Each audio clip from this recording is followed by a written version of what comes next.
Baik, kita mulai saja ya. Baik, bismillahirrahmanirrahim. Assalamualaikum warahmatullahi wabarakatuh. Selamat siang, salam sejahtera untuk kita semua. Jadi kita sudah sampai ke pertemuan ke-9 berarti ya. Pertemuan ke-9 dari mata kuliah kita untuk platform based development. Kalau yang kelas pagi kemarin video sudah disaksikan ya. Sudah dilihat, silakan dilihat, disaksikan. Dan untuk pertemuan kali ini kita akan melanjutkan. Jadi kita sudah sampai ke beberapa platform ya. Dari platform terakhir adalah platform mobile. Nah, sekarang kita akan masuk ke platform yang industrial ya. Nah, di sini ada yang bekerja atau tidak? Ada yang sudah pernah bekerja di sini? Bekerja ya? Di pabrik atau di pabrik ya? Di bagian apa? Di QC. Pabriknya pabrik apa? Kau. Bukan pabrik saya kan maksudnya, pabrik kau. Pabrik kau di kawasan ya, kawasan industri ya, di KIC ya. Pernah masuk ke line produksi nggak? Oh, setiap hari ya masuk ke line produksi. Ada robot di sana? Belum ada ya. Tapi kalau conveyor dan lain sebagainya, controlling sistemnya ada ya, ada ya. Kalau yang lain ini nggak kerja, nggak ya, masih belum pernah di dunia industri berarti ya. Oke, nanti saya coba relate-kan. Jadi pertemuan kita pada kesempatan kali ini akan membahas beberapa hal terkait dengan platform industri ya. Yaitu yang pertama kita akan bicara tentang arsitektur digital industrial platform. Kemudian kita akan bicara tentang robot, dan yang terakhir adalah sistem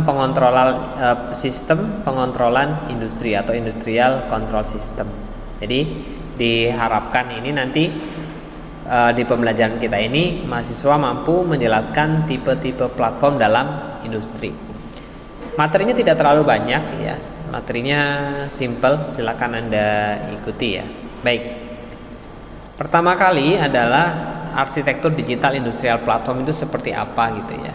Jadi kalau kita lihat ya, terlihat di gambar gitu ya, bahwa ide di balik platform industri digital adalah sebetulnya mengumpulkan, kemudian mengintegrasikan apa-apa yang ada di dalam industri ya, termasuk di dalamnya aset data, kemudian akan dikontrol secara terpusat, simpelnya seperti itu. Dan data-data tadi akan dibuat untuk membuat aplikasi, juga smart service, dan juga sebagai membantu atau malah dalam hal tertentu itu melakukan pekerjaan-pekerjaan yang sifatnya bisa menggantikan manusia, baik dalam sisi pekerjaan yang sifatnya teratur, atau juga pekerjaan-pekerjaan yang repetitif, atau juga pekerjaan yang tingkat resikonya itu tinggi kalau dilakukan oleh manusia sehingga digantikan, misalkan dengan robot, salah satunya seperti itu. Jadi kalau Anda lihat gambar ini, itu strukturnya ya ada lapisan-lapisannya ya. Dari mulai lapisan aplikasi, kemudian platform ekosistemnya seperti apa, konektivitasnya, baru ke sisi device-nya. Di pertemuan sebelumnya mungkin saya sudah sedikit singgung ya mengenai IoT misalkan ya, Internet of Things, di mana pemanfaatannya kemarin kita coba salah satunya, contohnya adalah di emerging mobile technology kan, ada ya yang IoT dikontrol melalui handphone dan lain sebagainya. Di lingkup-lingkup kemasyarakatan yang sudah bisa diimplementasikan seperti misalkan smart home dan lain sebagainya. Nah, kalau di sini kita bicara tentang yang dipakai secara skala industri atau di pabrik lah, paling simpelnya seperti itu. Maka kalau misalkan Anda lihat dari gambarnya gitu ya. Jadi pertama ada beberapa aplikasi-aplikasi industri. Aplikasi industri bisa bermacam-macam gitu ya. Mungkin kalau tadi ada yang bekerja di KAU, kemudian di QC, pasti ada beberapa aplikasi yang digunakan untuk menjalankan proses produksi. Entah misalkan itu ada input material, kemudian di dalamnya ada input hasil barang jadi dan lain sebagainya, yang kemudian akan dikonektivitaskan kepada mesin. Di mesin itu bisa berupa sensor-sensor, kemudian perangkat-perangkat industri, ada juga aktuator atau robot gitu. Kalau yang cerita yang ada di KAU gitu ya, kan Anda masuk ke pabrik gitu ya. Nah, terus di dalamnya itu pernah melihat harus input apa dulu sebelum pertama kali bekerja biasanya? Tahu nggak? Operator mesin ya. Pasti kan ada, kalau bagian QC biasanya lebih ke pengecekan saja ya. Nah, pengecekannya itu pengecekan secara langsung terus kemudian diinputkan di komputer atau gimana? Pengecekan secara langsung. Bentuk reportingnya apa? Laporannya manual? Oh, masih di checklist gitu ya, ditulis dengan tangan ya. Nah, lebih sebetulnya kemudian ketika skala enterprise-nya lebih besar ya, misalkan ya, bukan lebih besar sebetulnya, mungkin pemanfaatan teknologinya lebih bisa kita pergunakan hal-hal yang lain, kayak misalkan sebelumnya inputnya manual gitu ya, pakai check sheet, di lain tempat mungkin sudah menggunakan tablet misalkan gitu ya, dilakukan proses inputting yang mana kita tinggal ngecek aja ya produksi, misalkan dilihat oh ini kualitasnya bagus atau tidak, biar mesin yang melakukan, kita tinggal melihat dari sisi layar monitor gitu kan. Kalau di KAU mungkin produknya masih bisa dilihat secara langsung gitu kan, bisa dicek dan lain sebagainya. Tapi di lain sisi misalkan kita di pabrik untuk membuat yang suhunya panas dan lain sebagainya kan nggak mungkin kalau dicek secara langsung gitu kan, pasti ada tools-toolsnya dan lain sebagainya. Nah, inilah kemudian industrial platform kemudian dibutuhkan gitu, dengan berbagai macam aplikasi dan juga kemudian layar-layar konektivitasnya untuk kemudian di device layarnya itu terpenuhi. Contoh misalkan mau nyalain mesin gitu, ya udah langsung dari gadgetnya misalkan gitu ya. Lalu ada sensor-sensor misalkan mau memberhentikan mesin dan lain sebagainya, maka sensor itu harus diaktifkan dan lain sebagainya. Oke, itu arsitektur digital di industrial platform. Lalu kita berikutnya bicara tentang yang namanya robot gitu ya. Namanya robot. Apa itu robot? Sebetulnya robot adalah, kalau kita spesifik ke robotika gitu ya, cabang teknologi yang berhubungan dengan desain, konstruksi, operasi, disposisi struktural, pembuatan dan juga aplikasi dari robot. Jadi kalau robotika itu terkait bidang keilmuannya adalah elektronika, mesin, mekanika, dan perangkat lunak komputer. Nah, kalau Anda sebagai jurusan sistem informasi, maka kita lebih focusingnya di perangkat lunaknya ya. Walaupun kemudian sebetulnya kalau dulu di Rosma ada jurusan sistem komputer gitu ya, jadi membahas secara langsung device-nya, hardware-nya. Tapi tidak menutup kemungkinan juga ya, sekarang juga beberapa tahun ke belakang teman-teman dari teknik informatika membuat aplikasi atau membuat robot seperti robot pemadam kebakaran, robot pendeteksi ruangan server atau smart home dan lain sebagainya. Itu sudah dibuatkan, ada beberapa yang membuatnya gitu. Nah, kalau bagi Anda sistem informasi adalah berperannya nanti di platform industrial adalah bagaimana membuat sebuah aplikasi untuk membantu menjalankan misalkan sebuah robot dan lain sebagainya. Tapi nanti ada yang menarik, ada namanya RPA, nanti saya jelaskan, dan itu sekarang sedang tren. Kalau robot yang dibicarakan di sini itu kaitannya dengan bentuk fisik lah sebetulnya ya. Kalau Anda lihat gambarnya, ini adalah gambar robot ya, gambar robot yang dia melakukan, biasanya ada aksisnya, ada lengannya, kemudian ada kontrolnya ya. Kontrolnya dilakukan oleh manusia gitu ya, untuk mengontrol mesin atau mengontrol robot. Biasanya untuk usaha-usaha seperti apa? Perakitan mobil misalkan, atau misalkan robot yang digunakan untuk membuat manufaktur lah, kebanyakan semacam itu. Nah, ada beberapa alasan kenapa memerlukan sebuah robot gitu ya. Yang pertama adalah robot dapat mengganti manusia untuk pekerjaan berbahaya ya sebetulnya, atau lingkungan yang tidak nyaman. Kalau misalkan kalau zaman dulu dikerjakan oleh manusia sangat beresiko sebetulnya gitu ya. Tapi dengan adanya robot maka kemudian mengurangi resiko tersebut. Yang lain, kalau robot itu bisa kerja kontinu, ngulangi pekerjaan, hasilnya sama gitu. Kalau manusia kan kadang ada lelahnya, ada capeknya dan lain sebagainya, maka diperlukan robot. Kemudian robot itu dapat diprogram, tidak bisa mengeluh ya kurang lebihnya ya. Kalau manusia berbeda dengan manusia gitu. Dan memang mungkin ada keterbatasannya ya, spare part dan lain sebagainya pun juga manusia sama. Nah, kemudian selanjutnya robot bisa dikendalikan dengan komputer, dihubungkan dengan sistem, sehingga dapat membuat sebuah proses manufaktur yang sifatnya terpadu atau terintegrasi lah gitu, dari awal sampai akhir menggunakan robot. Lalu manusianya di mana Pak? Ya, manusianya adalah sebagai pengontrol robot. Maka kecenderungannya kalau industri-industri yang sudah maju, maka operatornya relatif lebih sedikit digantikan dengan robot. Jadi peran-peran pekerjaan sekarang diambil oleh mereka yang menguasai teknologi itu. Dan diharapkan setelah Anda menekuni bidang ini gitu ya, misalkan di Rosma Anda spesifik ke bidang robotika, maka kemudian Anda bisa berkompetisi untuk menjalankan robot dan lain sebagainya ya di pabrik, tidak hanya sebagai operator yang terjun langsung. Nah, aplikasi untuk robot industri bermacam-macam. Ini ada robot untuk welding, itu apa? Ngelas ya.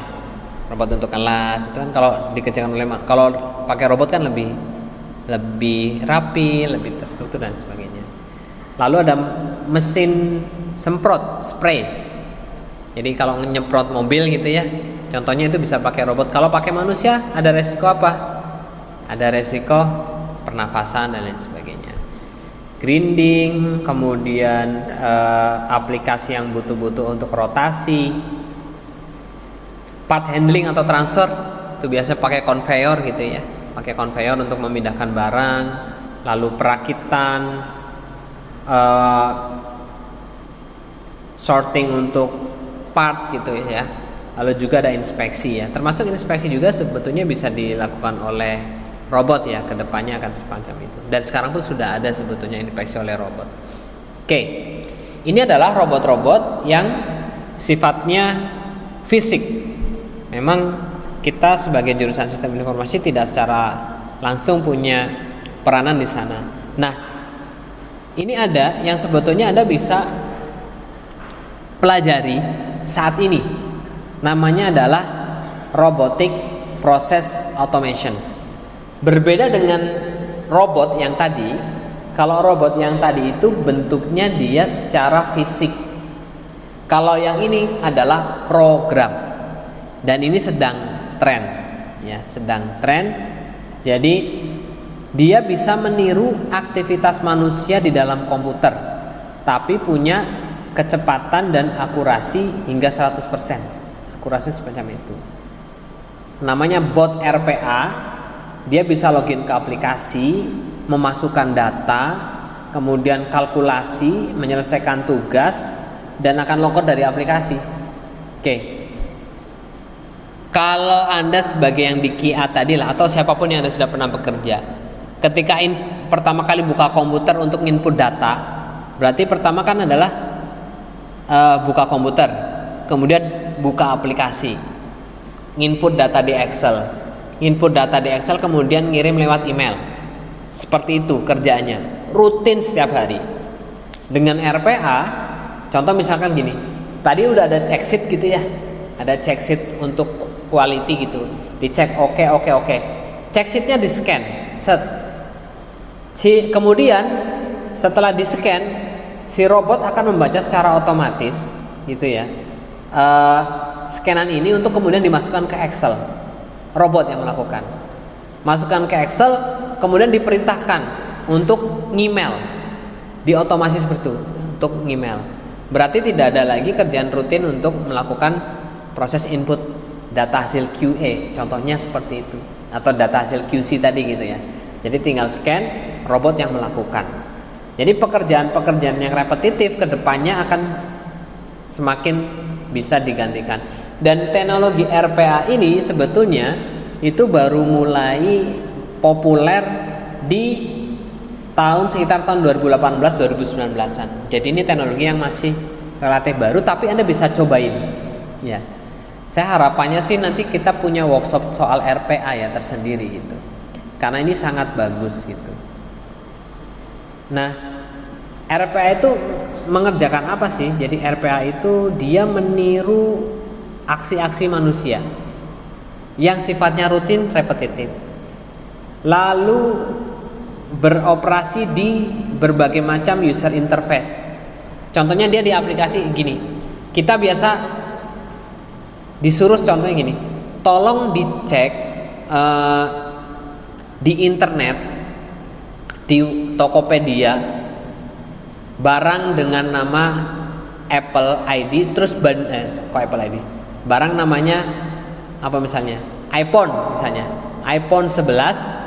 Kemudian dibandingkan harganya dengan yang ada di Shopee. Kemudian hasilnya dari Excel, email ke saya.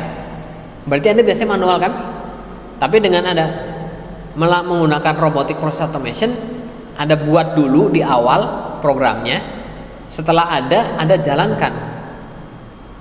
Jadi Anda bisa mengerjakan yang lain. Pekerjaan ini biarkan robot yang mengerjakan.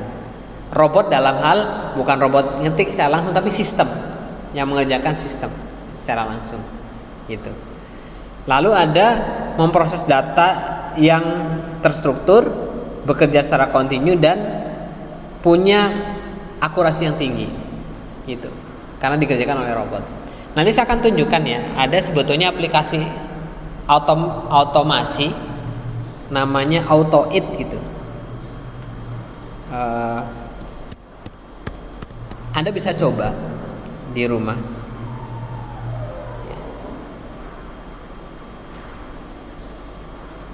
Namanya AutoIt. Nah, silakan nanti yang mau download dicoba. Namanya Auto IT gitu ya. Jadi Anda bisa membuat pekerjaan otomatis. Jadi Anda dibuat skripnya untuk pertama ngeklik start. Pekerjaan-pekerjaan rutin kira-kira apa yang Anda lakukan biasanya? Kalau itu berarti buka YouTube, terus ngeplay playlist tertentu gitu kan. Jadi kita harus buka komputer, diklik, buka YouTube-nya ada diklik ini. Nah itu bisa diotomasi pakai AutoIt. Jadi Anda jalankan robot di komputer Anda sendiri sudah bisa. Belajar pertamanya bisa dari AutoIt gitu ya. Silakan Anda pelajari itu. Atau aplikasi-aplikasi yang lain yang lebih enhance lagi, Anda bisa pakai UiPath. Kalau AutoIt ini terlalu mudah. Nah ini yang enhance-nya Anda bisa pakai tools-toolsnya dari UiPath. Nah, Anda bisa dipakai ini. Oke, lanjut. Nah ini adalah proses-proses di perusahaan yang dapat diotomasi ya. Mulai dari finance and accounting, bagian finance and accounting, bagian HR, supply chain maupun bagian IT. Contohnya apa saja? Nah, ini saya perbesar ya. Nah, ini ada rekrutmen. Rekrutmen biasanya apa berarti? Ada lamaran masuk melalui email, ya kan? Kita udah buat formatnya nih. Terus kita oke lah, kita udah pakai sekarang udah pakai Microsoft Form belum sih ya biasanya, atau Google Form ya biasanya ya, untuk lamaran, yang isi lamaran. Oke lah kalau belum, misalkan zaman dulu masih pakai, kita minta scanan CV, berarti kan orang HR nginput lagi kan, nginput username-nya, nginput nama, alamat dan lain sebagainya, KTP dan lain sebagainya. Kalau dengan RPA enggak, jadi cukup di scan, taruh di sebuah folder tertentu, robot yang melakukan proses itu. Jadi dideteksi dulu formnya, kemudian diinputkan sesuai dengan kolom-kolomnya, dimasukkan, kemudian hasilnya di summarize, kemudian dikirim lewat email. Itu memungkinkan sekali sekarang ketika proses rekrutmen gitu ya. Terus bagian lain misalkan ada bagian accounting, proses membuat invoice misalkan. Kalau invoice, Anda tahu invoice tagihan gitu kan? Tagihan berarti kan ada tagihan masuk, ada formatnya, dicek tagihannya dari mana, kemudian supplier mana, dan seterusnya. Setelahnya itu dilakukan proses pembayaran, berarti buka aplikasi pembayaran, buka aplikasi transfer ke bank bahkan misalkan. Semacam itu bisa dilakukan. Menginput username sama password, robot yang melakukan dengan inputan dari kita. Lalu setelahnya memberikan report kepada kita kalau pekerjaan itu sudah selesai atau tidak. Jadi pekerjaan yang sifatnya repetitif nanti bisa digantikan oleh RPA gitu ya. Oke, kita saksikan sedikit mengenai apa itu robotic process automation, gambaran lengkapnya ya. Kita lihat sambil saya terangkan nanti. Sebentar.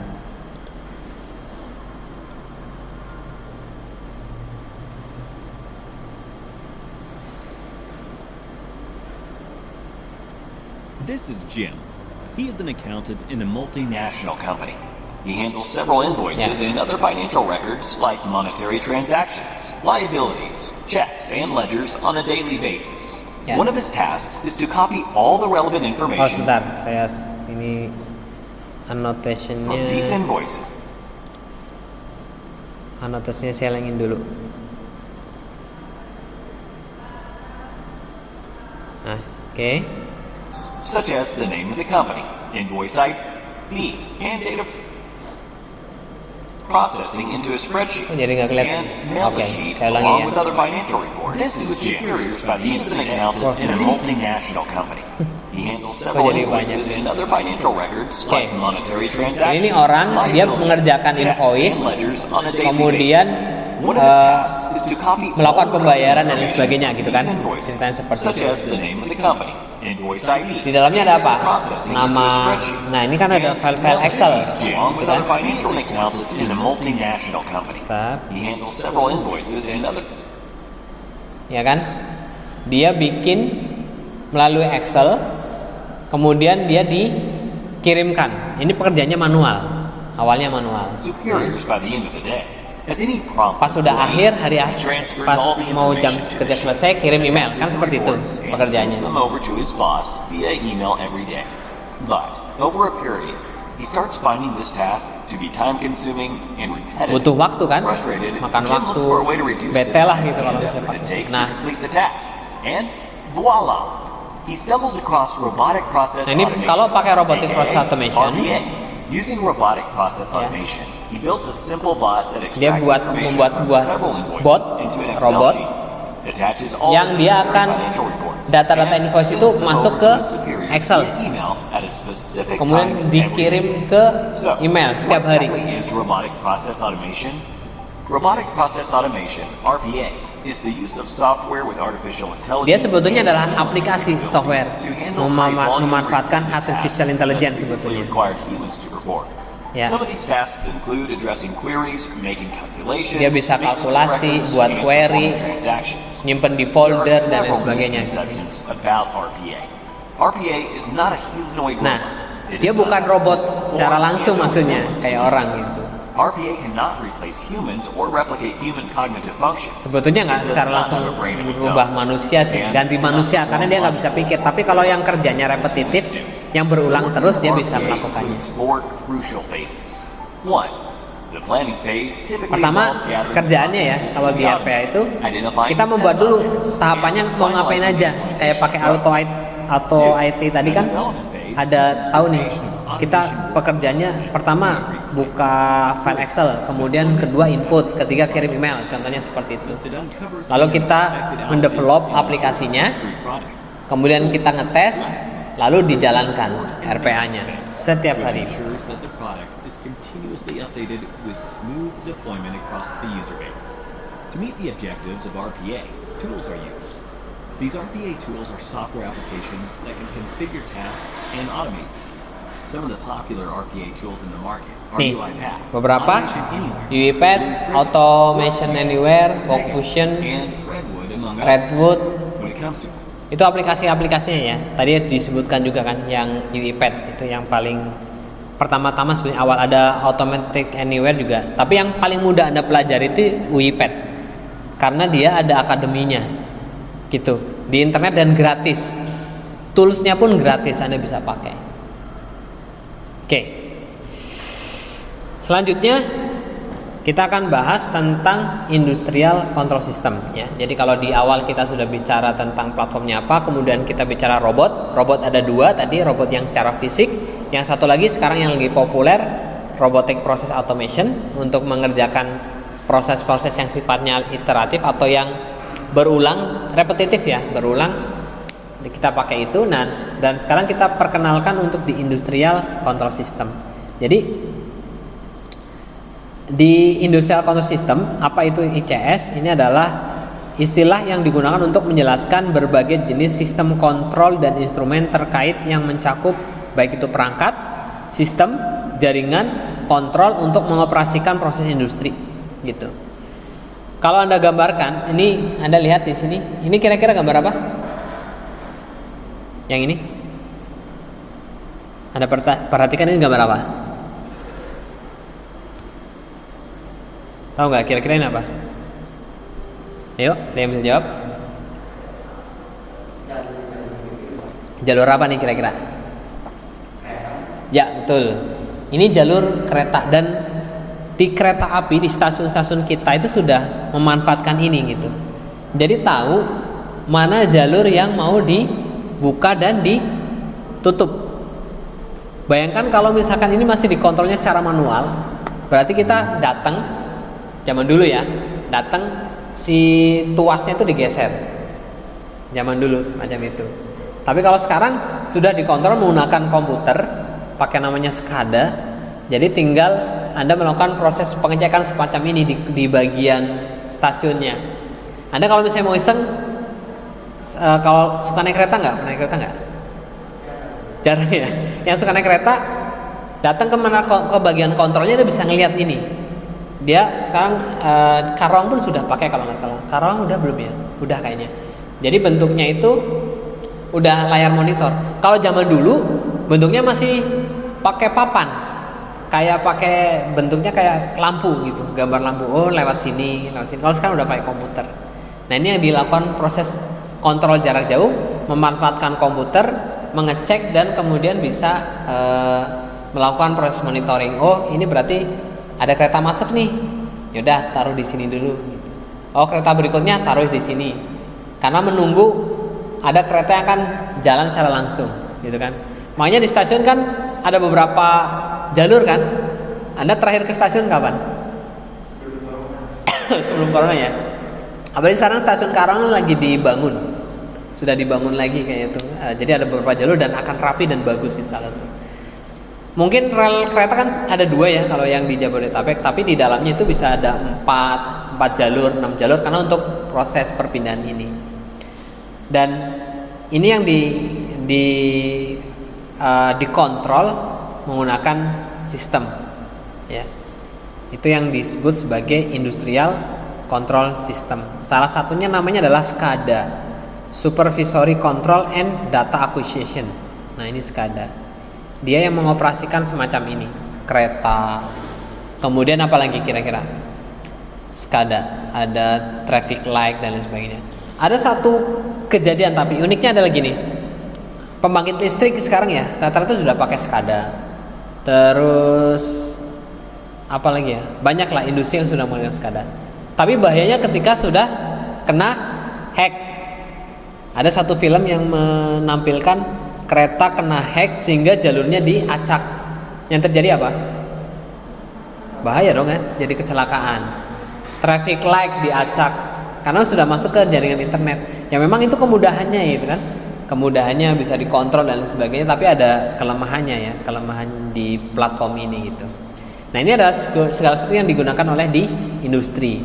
Tadi saya sampaikan tidak hanya di kereta, bahkan juga misalkan di industri itu kan, contohnya di kau lah misalkan, mungkin kan ada bagian yang mengurusi masalah kelistrikan misalkan, ada yang mengurusi masalah